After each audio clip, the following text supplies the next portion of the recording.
It started as a quiet evening until the banging on the balcony shattered the silence. To my shock, a mother bear and her two cubs had climbed up to my second-floor apartment, rummaging for food like they owned the place. What happened next was both terrifying and unforgettable. Most people think getting robbed is the scariest thing that can happen in a home. But for Gary, that belief shattered the night a bear family broke into his second-floor apartment. It had been a long, grueling day.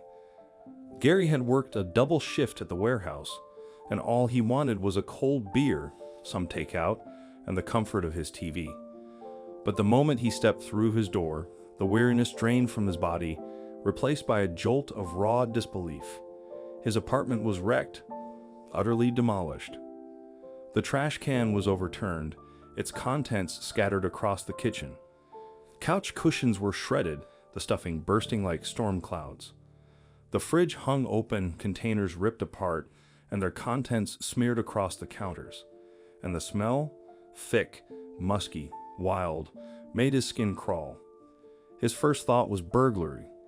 Maybe a junkie looking for cash or electronics. His hands trembled as he reached for his phone, ready to dial the police. That's when he heard it. A low, guttural growl coming from the kitchen. Gary froze. Heart pounding, breath caught in his throat, he turned his head slowly, just enough to catch sight of the intruder. Not a burglar. A bear. A massive brown bear, head deep in his fridge, snorting and grunting as it devoured what remained of his groceries, and she wasn't alone. Two cubs were exploring the apartment like it was a jungle gym. One climbed onto the counter, knocking over containers. Another sat on the dining table, pawing at a bag of chips. It was surreal, terrifying. He was in his own home, his supposed sanctuary, trapped with wild animals. The mother bear lifted her head from the fridge. Her wet nose twitched as her golden eyes locked onto Gary. Neither moved. Then came the warning growl, deep and deliberate. A message, this was her space now. Gary took a cautious step back, barely breathing. The floor creaked. The bear moved. One step, then another. Her cubs continued playing, oblivious, but she was watching. Calculating. Her eyes bore into him, and he felt it. That ancient fear, that primal realization of what it meant to face something stronger, something wild. The fridge cast long shadows, her massive form stretching across the floor, the cold air mixing with her earthy musk. He could barely stay upright. A sudden crash broke the standoff. One of the cubs knocked a plate to the ground. The mother snapped her head toward the noise, then back to Gary. Another growl. Quieter but more serious. A final warning. Gary's phone. It was still in his pocket. Carefully, he slid his hand down, fingers brushing the screen. One step back. The bear took one step forward. Then the fridge motor hummed to life. Distracted for just a second, she turned her head. Gary didn't hesitate. He yanked out his phone and hit emergency dial. His hands were shaking so badly that he nearly dropped it. 911. What's your emergency? He didn't get the chance to respond.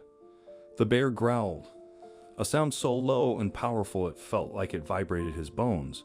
She took another step. He looked toward the door. No chance. She was between him and the exit. The window. Second floor. He could survive the fall. Maybe. Then the cubs knocked over more dishes. The mother twitched, distracted again. It was now or never. Gary grabbed a bar stool and held it in front of him like a shield.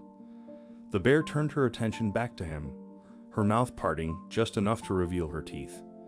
She was done playing. The emergency operator's voice crackled through the speaker. "Sir, are you there?" The bear's ears twitched. She growled louder, more aggressively. Gary bolted. He sprinted to the window, pain shooting through his ankle and ribs. He yanked it open and hesitated. One dumb thought. What if I don't make it? Then a massive paw slammed into his back. Not claws, just raw force. It launched him forward. He crashed into the frame, then out, falling, flailing. He hit the bushes. Branches scraped his arms, then pavement. Hard. He lay there, gasping. hurt, dazed, alive. Above him, the light from the open window flickered. Inside, the destruction continued. He fumbled for his phone. The call was still live. "Sir, are you there?" "You have to send someone now," he gasped. "There's a bear in my apartment." Silence. "Excuse me?" "A mother bear. With cubs. She just threw me out a window." A pause. "Sir, have you been drinking?" Gary almost screamed. "No." "Get animal control. Police." Somebody. "Okay, sir. Stay on a line. We're dispatching wildlife control and officers to your location." He groaned, hand pressed to his ribs. A couple of neighbors had gathered nearby, staring up in disbelief. "Dude, what the hell is going on?" one asked. Gary laughed bitterly. "You wouldn't believe me if I told you." Another crash from above. The bear was still destroying his apartment, marking it, claiming it. One cub was pawing at the couch. Another hung half out the window. Gary watched, helpless. If he'd stayed even a second longer, they might have been climbing on him. Sirens echoed in the distance. Finally, a cruiser screeched to a stop. Officers jumped out, followed by wildlife control. One officer shouted, "You okay?"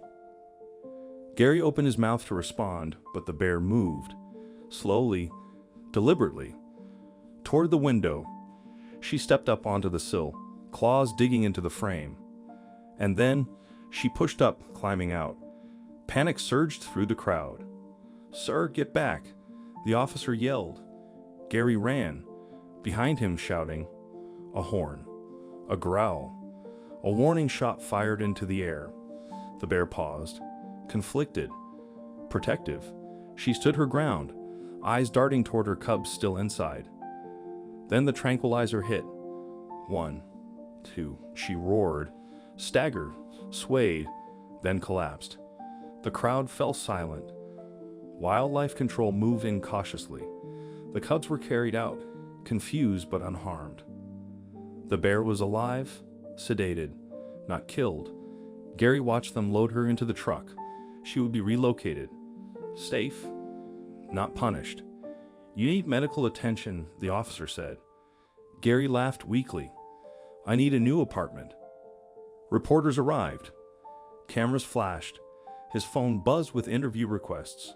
He didn't care. All he wanted to know was why. Days later, he got an answer. A wildlife update showed the bear, his bear, being released into the wild, her cubs trailing behind her. She paused, looked back once, then vanished into the trees.